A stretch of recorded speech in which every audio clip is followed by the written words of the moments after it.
Good evening. My name is Erica Soper, and tonight I will be presenting School Library Design to Engage Learners.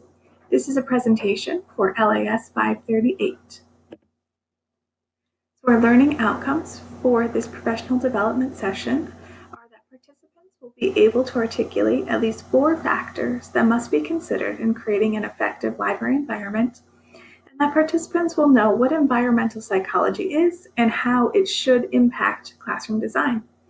We will explore both of these outcomes through the lens of Danielson's domain of the classroom environment, specifically component 2E, organizing the physical space.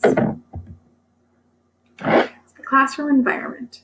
School libraries are evolving. They're no longer like our little image on the right of quiet students and shushing librarians, but they're evolving into learning commons, maker spaces, hubs of inquiry, and collaboration stations. So to accommodate for that, we have to make some alterations to our physical space in our school libraries. And we don't want to just make those rash, quick decisions.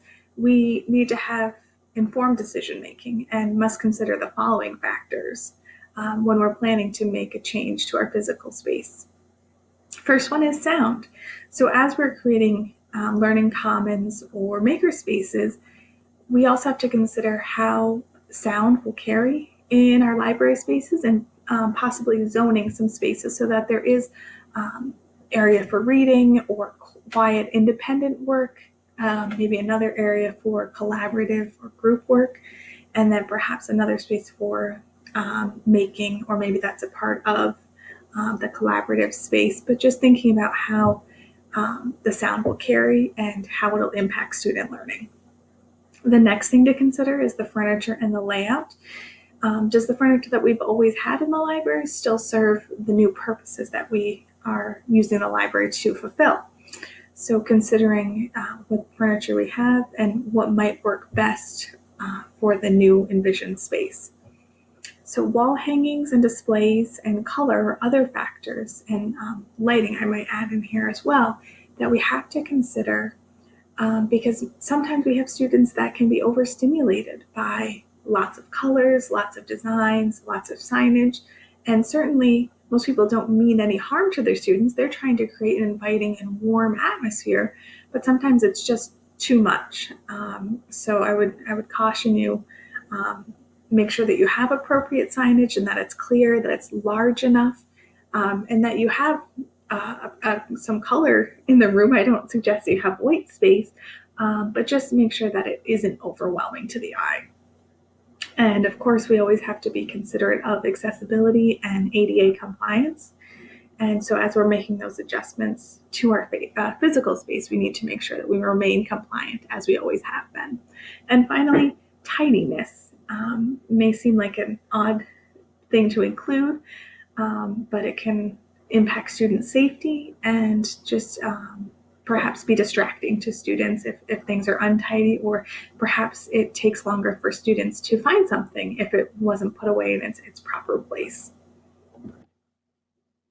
The next thing that I just wanted the audience to be aware of is that there is a field that is environmental psychology.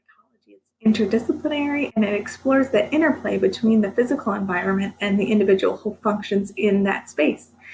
And it really deals specifically with the external stimuli, such as the climate, the temperature of the room structure, the layout, the smell, noise, colorfulness, and a myriad of other factors that you could kind of include under those descriptions.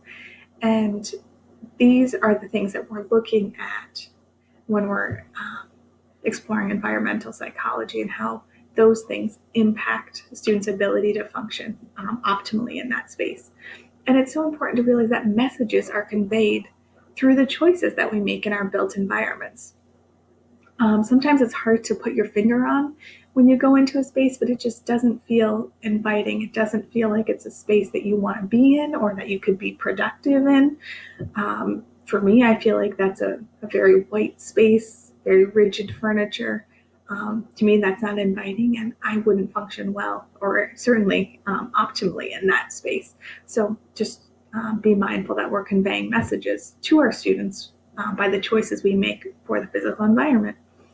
And that the classroom design really has four functions. Has an emotional influence, a cognitive influence, a social influence, and an aesthetic influence for our students. Um, One I wasn't aware of was the social influence, and it really made me stop and think about how I'm providing that in my own library. So the social influence is that there's communal space and place for students to interact, but that there's also personal space, making sure that students feel that they have adequate workspace and that they have a place to put their personal belongings and those types of things. So we also need to solicit feedback as we're making these changes. Danielson and Dylan both talk about either having the students play a role in the design process, and if you can't do that, then certainly solicit their feedback, see what they have to say and how they're functioning in that space. They probably have some really great insight that we hadn't thought about because they're using the space differently than we are. And that we have to explicitly teach the expectations of how to interact and use this new space appropriately. Sandwald gives an example of the book displays that students didn't know to take a book off of the book display. So little things like that we need to make sure that we're teaching. I've listed some additional resources for you to check out if you're interested in the topics we talked about today, and also the references. Thank you so much for being with me today.